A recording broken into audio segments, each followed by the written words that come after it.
అందరికీ నమస్కారం. నేను శిరీష. ఈరోజు మనతో పాటు ఉన్నారు ప్రముఖ ఆధ్యాత్మికవేత్త జ్యోతిష్య పండితులు డాక్టర్ రవిశంకర్ శర్మ గారు. గురుగారితో మాట్లాడదాం. గురుగారు నమస్కారం. గురుగారు, ఈ నూతన సంవత్సరం 2026 మిథున రాశి వారికి ఎలా ఉండబోతుందంటారు? ఎలాంటి జాగ్రత్తలు తీసుకోవాలంటారు? తప్పకుండా మిథున రాశి వారికి ఈ సంవత్సరం చాలా అనుకూలమైనటువంటి ఫలితాలు గోచరిస్తూ ఉన్నాయి. కొన్ని సంవత్సరాలుగా మిథున రాశి వారు చాలా ప్రాబ్లమాటిక్ సిచ్యువేషన్ ఎదుర్కొంటూ వచ్చారు. మెయిన్గా వచ్చినప్పటికీ శని యొక్క ప్రభావం కానీ, దాని తర్వాత గురువు యొక్క సానుకూలమైనటువంటి స్థితిలో లేకపోవటం, దానివల్ల చాలా ప్రాబ్లమాటిక్ సిచ్యువేషన్ ఎదుర్కొన్నారు. కానీ ఈ సంవత్సరం ఈ రాశిలో ఉండేటువంటి వారికి చాలా అనుకూలమైనటువంటి ఫలితాలు గోచరిస్తూ ఉన్నాయి. మెయిన్గా జూన్ వరకు వచ్చేటప్పటికి జన్మరాశిలో గురు సంచారం జరుగుతున్నది. గురు సంచారం జన్మరాశిలో జరిగేటప్పుడు అనుకూలంగా ఉంటుంది. మెయిన్గా హెల్త్ బాగుంటుంది.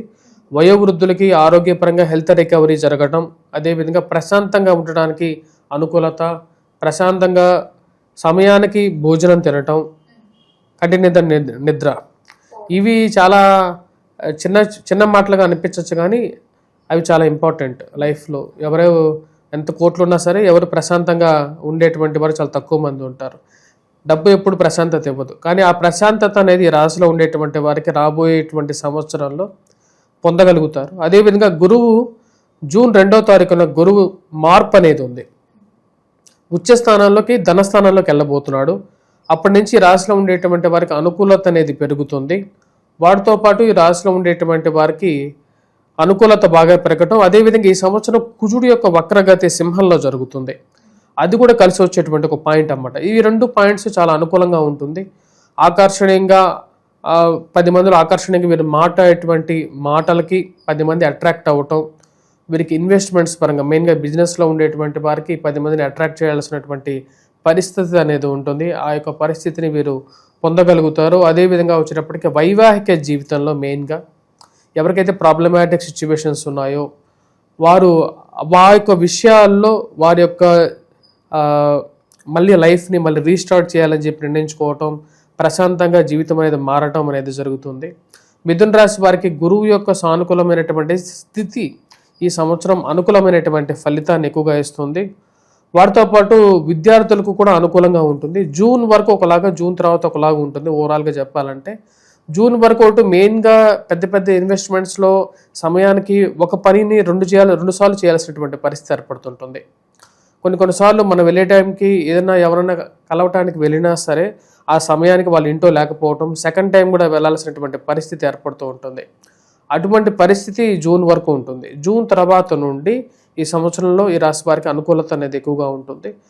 మెయిన్గా చేయాలనుకున్నటువంటి పని చాలా స్మూత్గా జరగడం, అడ్డు తగిలేటువంటి వారు ఉన్నప్పటికీ కూడా వారందరినీ ఎదుర్కొని పనిని ముందుకు తీసుకెళ్ళగలుగుతారు. ఈ రాశిలో ఉండేటువంటి వారికి మెయిన్గా విద్యార్థులకి చాలా అనుకూలంగా ఉంటుంది. చదివేటువంటి విద్యలో ఉత్తీర్ణత సాధించగలుగుతారు. గ్రూప్స్, సివిల్స్, ప్రిలిమ్స్ ఎగ్జామ్స్ గురించి ప్రిపేర్ అవుతున్నటువంటి వారికి స్థైర్యాన్ని పొందగలుగుతారు. మానసికమైనటువంటి స్థైర్యాన్ని పొందగలుగుతారు. విద్యలో మంచి ఉత్తీర్ణత సాధించగలుగుతారు. అనుకున్నటువంటి ఒక టార్గెట్ ఏదైతే ఉంటుందో ఆ టార్గెట్ని సక్సెస్ఫుల్గా కంప్లీట్ చేయగలుగుతారు. ముఖ్యంగా గురుగారు, వివాహ యోగం ఉందంటారా? మరి ఈ సంవత్సరం ఈ రాశిలో ఉండేటువంటి వారికి మెయిన్గా ఫస్ట్ హాఫ్లోనే, అంటే జూన్ లోపలే వీరికి వివాహ యోగం, తర్వాత సంతాన యోగం ఉంటుంది. జూన్ తర్వాత కుటుంబ వృద్ధి అనేది ఉంటుంది. కుటుంబ వృద్ధి అంటే ఒక మనిషి ఒకలాగే ఉండటం కుటుంబ వృద్ధి కాదు. వారు ఇంకొకరిని వివాహం చేసుకున్నప్పుడు ఒకరు 2 అవుతారు. దాని తర్వాత వారికి సంతానం కలిగినప్పుడు 3, 4, అది కుటుంబ వృద్ధి. ఆ కుటుంబ వృద్ధి జరగటం, అదేవిధంగా వచ్చేటప్పటికి స్థిరచరాస్తి కొనుగోలు సంబంధితమైన వ్యవహారాల్లో అనుకూలంగా ఉండటం, ధన సంబంధితమైన వ్యవహారాలు అనుకూలంగా ఉండటం ఈ రాశిలో ఉండేటువంటి వారికి కలిసి వచ్చేటువంటి పాయింట్. దాంతోపాటు కుటుంబంలో ఒకరికి వివాహం జరగాల్సినటువంటి సమయంలో సెకండ్ హాఫ్లో, అంటే జూన్ తర్వాత కుటుంబంలో ఒకరికి వివాహం జరగటం మానసికమైనటువంటి ప్రశాంతతని ఇవ్వగలుగుతుంది. యాక్చువల్గా ఈ సంవత్సరం గురువు యొక్క సానుకూలమైనటువంటి స్థితి ఈ సంవత్సరం అనుకూలమైనటువంటి ఫలితాన్ని ఎక్కువగా ఇస్తుంది. అలాగే విదేశ యోగం ఉందంటారు? విదేశాన ప్రయత్న సంబంధితమైన విషయాల్లో ఈ రాశిలో ఉండేటువంటి వారు విదేశానం ఉంటుంది. కాకపోతే విదేశాన ప్రయాణంలో కూడా జాగ్రత్తలు అనేవి తీసుకోవాలి. కానీ ఉద్యోగపరంగా మటుకు ఈ సంవత్సరం ఈ రాశిలో ఉండేటువంటి వారికి కొంచెం స్ట్రెస్ అనేది ఎక్కువగా ఉంటుంది. కానీ ఈ సంవత్సరం ఈ రాశిలో ఉండేటువంటి వారికి మెయిన్గా ఏంటంటే అనుకోకుండా వచ్చేటువంటి కొన్ని లాభాలు మెయిన్గా వచ్చేటప్పటికి ఈ సంవత్సరం ఈ రాశిలో ఉండేటువంటి వారికే ఉంటుంది. అది ఎందుకంటే జన్మరాశిలో గురు సంచారం ధనస్థానంలోకి మారుతున్నప్పుడు ఆ ఫైనాన్షియల్ బెనిఫిట్ కానీ లేకపోతే ఉద్యోగపరంగా ఒక ఎదుగుదల కానీ అన్ఎక్స్పెక్టెడ్గా వచ్చినప్పటికీ వారికి ఎవరైతే ఇబ్బంది కలిగిస్తుంటారో వారి యొక్క మార్పు జరగటం, వారు వేరే చోటకి ట్రాన్స్ఫర్ అవ్వటం కానీ వారు వేరే చోట ప్రమోషన్స్ ద్వారా వెళ్ళినప్పుడు ఆ యొక్క పొజిషన్ వీళ్ళకి ఇవ్వటం, ఇలాంటి ఒక చేంజెస్, ఇంటర్నల్ చేంజెస్ జరిగి వీరికి ఒక బెస్ట్ అడ్వాంటేజెస్ పొజిషన్లో రావటం, వీరికి అనుకోకుండా వేరే మంచి జాబ్ రావటం, ఇలాంటి పరిస్థితులు జరుగుతాయి. ఇలాంటివి ఒక బెస్ట్ పార్ట్ అన్నమాట ఈ సంవత్సరం ఈ రాశిలో ఉండేటువంటి వారికి జరిగేది. అంటే వీరు లాస్ట్ 2-3 ఇయర్స్గా వీరు పోగొట్టుకునేటువంటి ఏవైతే మెయిన్ ఇంపార్టెంట్ థింగ్స్ ఉన్నాయో అవి పొందగలుగుతారు. అలాగే గురుగారు, సినీ రంగంలో ఉన్న వారికి, రాజకీయ రంగంలో ఉన్న వారికి ఈ నూతన సంవత్సరం ఎలా ఉండబోతుంది? ఈ సంవత్సరం రాజకీయ రంగంలో ఉన్నటువంటి వారికి, సినీ రంగంలో ఉన్నటువంటి వారికి అనుకూలంగా ఉంటుంది. వారు చేసినటువంటి ఫిలిమ్స్ కానీ లేకపోతే మీడియా, టెలివిజన్ రంగంలో పనిచేస్తున్నటువంటి వారు కానీ, ఎలక్ట్రానికల్ మీడియాలో కానీ, ప్రింట్ మీడియాలో ఉండేటువంటి వారికి కానీ అనుకూలంగానే ఉంటుంది. మెయిన్గా వీరు చేయాలనుకున్నటువంటి పని మీద పూర్తిగా కాన్సన్ట్రేట్ చేయగలుగుతారు. ఉద్యోగపరంగా కూడా అనుకూలంగా ఉంటుంది. 10 మందిలో పేరు ప్రఖ్యాతులు సంపాదించగలుగుతారు. ఈ సంవత్సరం మెయిన్గా జూన్ అనేది చాలా క్రిటికల్ ఫ్యాక్టర్గా చెప్పవచ్చు. జూన్లో కుజుడి మందాబ్దం అనేది ఉంది, కుజస్తంభన అనేది ఉంది. ఆ మందగమనంలో కుజుడు సంచరిస్తూ ఉంటాడు. దాని యొక్క ప్రభావం అనేది ఈ రాశిలో ఉండేటువంటి వారికి అనుకూలంగా ఉంటుంది. అది సింహరాశిలో జరుగుతున్నది ఈ సంవత్సరం. అది మెయిన్గా రాజకీయ రంగంలో ఉండేటువంటి వారికి కూడా ఒక ప్లస్ పాయింట్ అవుతుంది. ఈ సంవత్సరం వీళ్ళు భూమి కొనాలి అని చెప్పి చేసేటువంటి ప్రయత్నం అనేది సఫలీకృతం అవుతుంది. అదేవిధంగా లిటిగేషన్ వ్యవహారాలు కానీ, పోలీస్ పంచాయతీలు కానీ, భూ సంబంధితమైనటువంటి లావాదేవీలు, మధ్యవర్తి పంచాయతీలు, ఇవన్నీ కొంచెం సానుకూల పడగలుగుతాయి. ఏవైతే మధ్యవర్తుల ద్వారా మీరు చేయాలనుకున్నటువంటి పనులు ఏవైతే ఉన్నాయో, కోర్టు వ్యవహార సంబంధితమైన విషయాలు ఏవైతే ఉన్నాయో అవి కోర్టు బయటే కొద్దిగా సెటిల్మెంట్ అవ్వడం అనేది ఒక మంచి పరిణామంగానే చెప్పచ్చు.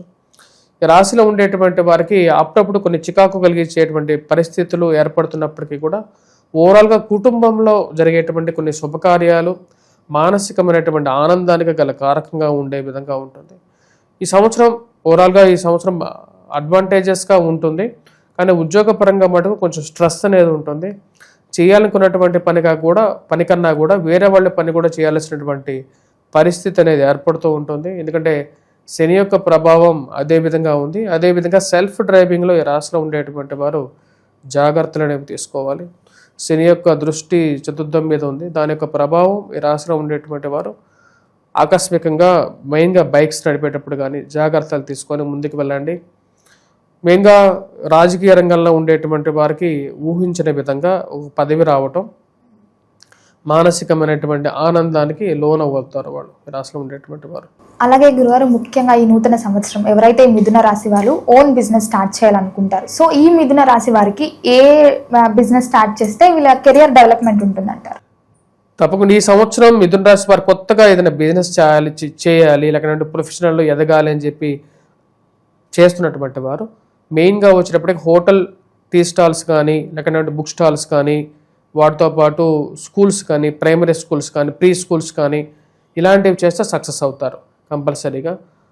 మరి వాటితో పాటు ఏదైనా సరే హౌసింగ్ కన్స్ట్రక్షన్ చేసి అమ్మేటువంటి బిజినెస్ కానీ, బ్రోకరేజ్ కానీ, రొటేషన్ బిజినెస్ కానీ చేయొచ్చు. కానీ రొటేషన్ బిజినెస్ ఈ సంవత్సరం కాదు అసలు ఇప్పటి నుంచి అసలు అంటే కలియుగంలో డబ్బులు ఇస్తే వెనక్కి రావనేటువంటి నిజాలు అనేవి ఉన్నాయి. సో కాబట్టి ఆ వడ్డీ బిజినెస్ కన్నా కూడా మిగతా అవన్నీ చేసుకుంటే బెటర్. వాటితో పాటు హోటల్స్ అనేవి ఆల్వేస్ బ్లూమింగ్ బిజినెస్, వాటితో పాటు వెజిటబుల్ బిజినెస్, వాటితో పాటు గృహోపకరణాలు ఏవైతే ఉంటాయో అండ్ ఇంట్లో హౌస్ అప్లయన్సెస్ ఉంటాయి కదా, వాటికి సంబంధించినటువంటి బిజినెస్ కానీ ఇటువంటి బిజినెసెస్ అనేవి ఈ రాశిలో ఉండేటువంటి వారికి ఎక్కువగా ఉంటాయి. మెయిన్గా బుక్ స్టాల్స్, వాటితో పాటు స్టేషనరీ షాప్స్, వాటితో పాటు ఈ ప్రైమరీ, ప్రీ స్కూల్స్ కానీ ఎడ్యుకేషనల్ టైప్ ఆఫ్ బిజినెస్ కానీ చేయగలిగితే వారికి బాగుంటుంది. ఈ సంవత్సరం ప్రొఫెషనల్ పరంగా మనం చూసుకున్నట్లయితే కొన్ని ప్రొఫెషన్స్కి చాలా అనుకూలంగా ఉంటుంది. మెయిన్గా టీచింగ్ రంగంలో ఉండేటువంటి వారికి అనుకూలంగా ఉంటుంది. వాటితో పాటు ఈ యొక్క టీచింగ్ రంగంలో కూడా మ్యాథమెటిక్స్ వాళ్ళకి బాగుంటుంది. వాటితో పాటు సర్జన్స్కి బాగుంటుంది ఈ సంవత్సరం. సర్జన్స్తో పాటు పోలీస్లో డిపార్ట్మెంట్లో ఉండేటువంటి వారికి, రక్షణ రంగంలో ఉండేటువంటి వారికి కూడా జూన్ నుంచి చాలా అనుకూలంగా ఉంటుంది. జూన్ 1 నుంచి కన్నా కూడా జూన్ నుంచి బాగా ఎక్కువగా అనుకూలం. జూన్ 6 నుంచి ఎప్పుడైతే గురువు మార్పు ఉంటుందో అప్పటి నుంచి చాలా బూమింగ్గా కూడా ఉంటుంది. రాజకీయ రంగంలో ఉండేటువంటి వారికి కూడా జూన్ నుంచి చాలా అనుకూలంగా ఉంటుంది ఈ సంవత్సరం. ముఖ్యంగా గురుగారు ఈ నూతన సంవత్సరం రైతులకు ఎలా ఉండబోతుంది? రైతులకి మెయిన్గా అనుకూలంగానే ఉంటుంది. మెయిన్గా వచ్చేటప్పటికి మనం చూసినట్లయితే ప్యాడీ చేసేటువంటి అంటే వరి పండించేటువంటి వారికి జూన్ నుంచి అనుకూలంగా ఉంటుంది. మోస్ట్లీ జనవరి, ఫిబ్రవరి, మార్చ్, ఏప్రిల్, మే ఈ టైంలోనే వీరికి క్రాప్ వస్తుంటుంది కాబట్టి జూన్ నుంచి చాలా అనుకూలంగా ఉంటుంది. వాటితో పాటు ఎవరైతే ఈ బ్లాక్ గ్రామ్ కానీ అంటే మినుములు కానీ నువ్వులు కానీ పండించేటువంటి వారికి అనుకూలంగా ఉంటుంది. అంటే చిరుధాన్యాలకి మార్కెట్లో రేట్ అనేది ఉంటుంది రాబోతున్న రోజుల్లో కూడా వచ్చేటప్పటికి. ఎందుకంటే ఈ సంవత్సరం మెయిన్గా అంటే రాబోతున్నటువంటి పరాభావనవ సంవత్సరంలో రాష్ట్రాధిపతి ఎవరు అంటే గురువే కాబట్టి ఈ సంవత్సరం రాబోతున్నటువంటి సంవత్సరంలో గోల్డ్ ప్రైస్ కూడా విపరీతంగా పెరుగుతుంది. గోల్డ్ ప్రైస్ ఇంకా పెరగటం, దాంతోపాటు ఈ రాబోతున్నటువంటి సంవత్సరంలో ఈ బంగారం పని చేసేటువంటి వారికి కూడా అనుకూలంగా ఉంటుంది. వారితో పాటు రైస్ కానీ ఫుడ్ బిజినెస్ కానీ ఇవన్నీ వీటన్నిటికీ కూడా చాలా రేట్ వస్తుంది. చాలా రేట్ అనేది వస్తుంది ఈ సంవత్సరం. గురుగారు ఈ ద్వాదశ రాశులకి మీరు ఒక అనలైజ్ చేసి చెప్తున్నారు కాబట్టి ఈ మిథున రాశికి ఏ ర్యాంక్ ఇస్తారు మీరు? మిథున రాశి వారికి ఈ సంవత్సరం మనం ఇచ్చేటువంటి ర్యాంక్ 5th ర్యాంక్ ఇస్తున్నాను. బెటర్ పెర్ఫార్మెన్స్ కానీ చెప్పచ్చు. ఎందుకంటే ఈ సంవత్సరం 5th ర్యాంక్లో ఉన్నారు. గురువు యొక్క ప్రభావ రీత్యానే 5th ర్యాంక్లోకి రావడం జరిగింది. డిసెంబర్ 5th ఈ రాశిలో ఉండేటువంటి వారు కొన్ని జాగ్రత్తలు తీసుకోవాలి. డిసెంబర్ 5th నుంచి మెయిన్గా ఏం జాగ్రత్తలు తీసుకోవాలంటే డిసెంబర్ 5th రాహు అష్టమంలోకి మారుతున్నాడు. దాని యొక్క ప్రభావం అనేది ఈ రాశి వారి మీద మెయిన్గా హెల్త్ మీద కొంచెం ఇంపాక్ట్ చూపించడానికి గల కారకంగా ఉంటుంది కాబట్టి కొంచెం జాగ్రత్త అనేది తీసుకోవటవలసినటువంటి ముఖ్యమైనటువంటి సూచన. అలాగే గురుగారు ఏ దైవాన్ని పూజించమంటారు, ఎలాంటి పరిహారాలు చేయాలంటే? ఈ రాశిలో ఉండేటువంటి వారు మెయిన్గా పూజించాల్సింది దుర్గాదేవిని పూజించాలి. అదేవిధంగా ఎవరైతే జాబ్ పరంగా కొద్దిగా స్ట్రెస్ ఫీల్ అవుతున్నారో వారు వెంకటేశ్వర స్వామిని పూజించండి. జాబ్ రిలేటెడ్ అన్సర్టెనిటీ పోవాలి, ఫైనాన్షియల్గా గ్రో అవ్వాలి. ఎందుకంటే ఈ రాశిలో ఉండేటువంటి వారికి హౌస్ మీద కూడా ఇంపాక్ట్ అనేది ఉంటుంది. అంటే తీసుకున్నటువంటి అప్పులు తిరిగి కట్టగలుగుతానా లేదా, ఉద్యోగం వస్తుందా రాదా అనేటువంటి ఒక మీమాంసలు ఎవరైతే ఉంటారో వారు కంపల్సరీగా వెంకటేశ్వర స్వామి వ్రతం చేయండి. వాటితో పాటు శని ముందు దీపారాధన చేయటం, శనిహోరా సమయంలో దీపారాధన చేయాలి, శనికి తైలాభిషేకం చేయండి. వాటితో పాటు ఎవరైతే మెయిన్గా అంటే డిసెంబర్ 5వ తారీఖున తర్వాత నుండి మెయిన్గా ఎప్పుడైతే రాహు యొక్క మార్పు 8th పొజిషన్లోకి మారుతుందో అప్పుడు దుర్గాదేవిని ఎక్కువగా పూజించాలి. దుర్గాదేవి అధిష్టాన దేవత రాహుకి కంపల్సరీగా వచ్చినప్పటికీ కుంకుమార్చన చేయండి. ఆ కుంకుమని ప్రతిరోజు ధరించండి. ఇవి సానుకూలమైనటువంటి ఫలితాలు వస్తాయి. ఈ సంవత్సరం ఈ రాశిలో ఉండేటువంటి వారు ముఖ్యంగా ధరించాల్సినటువంటి రత్నం, ఎటువంటి రత్నం ధరిస్తే మంచిది అంటే మనం చూసినట్లయితే ఈ రాశిలో ఉండేటువంటి వారు ముఖ్యంగా గోమేధికాన్ని ధరించడం అనేది మంచి ఫలితాన్ని ఇవ్వగలుగుతుంది. రావలసినటువంటి లక్ అనేది చాలా వరకు ఇంపార్టెంట్ ఫ్యాక్టర్గా చాలామంది కన్సిడర్ చేస్తారు.